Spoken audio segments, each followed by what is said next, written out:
நடிகர் அஜித் நடித்து வரும் விடாமுயற்சி திரைப்படத்தின் அப்டேட் கேட்டு புதுச்சேரியில் ரசிகர்கள் வித்தியாசமான முறையில் பதாகை வைத்துள்ளனர்.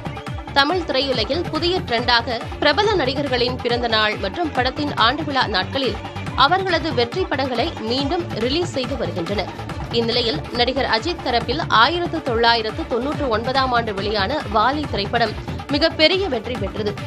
எஸ். ஜே. சூர்யா இயக்கத்தில் உருவான இந்த படத்தில் அஜித் 2 வேடங்களில் நடித்திருந்தார். தற்போது இந்த படம் புதுச்சேரி காமராஜர் சாலையில் உள்ள பிரபல திரையரங்கில் மீண்டும் ரீ-ரிலீஸ் செய்யப்பட்டுள்ளது. இதை ரசிகர்கள் ஒன்று திரண்டு அஜித்தின் பதாகைக்கு மாலை அணிவித்தும் பால் அபிஷேகம் செய்தும் பட்டாசு வெடித்தும் கொண்டாட்டத்தில் ஈடுபட்டனர். மேலும் அஜித் நடித்து வரும் விடாமுயற்சி படத்தின் அப்டேட் கேட்டு டைட்டில் விட்டு 300 நாளாச்சு, விடாமுயற்சி அப்டேட் என்னாச்சு என்றும் கண்டுபிடித்து தருபவருக்கு தக்க சன்மானம் வழங்கப்படும் என்றும் வித்தியாசமான முறையில் பதாகை வைத்துள்ளனர். திரைக்கு வந்து நல்ல வரவேற்பை பெற்ற ப்ளூ ஸ்டார் படத்தின் OTT ரிலீஸ் தேதி அறிவிக்கப்பட்டிருக்கிறது. அசோக் செல்வன், சாந்தனு நடிப்பில் இயக்குனர் ஜெயக்குமார் இயக்கத்தில் இந்த படம் உருவாகியுள்ளது.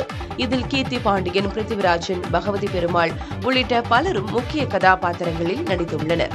கடந்த மாதம் 25ஆம் தேதி திரையரங்குக்கு வந்த ப்ளூ ஸ்டார் ரசிகர்களிடையே கொண்டாடப்பட்டது. இந்நிலையில் இப்படம் வரும் 29ஆம் தேதி டென்ட் கோட்டா OTT தளத்தில் வெளியாகும் என அறிவிக்கப்பட்டிருக்கிறது.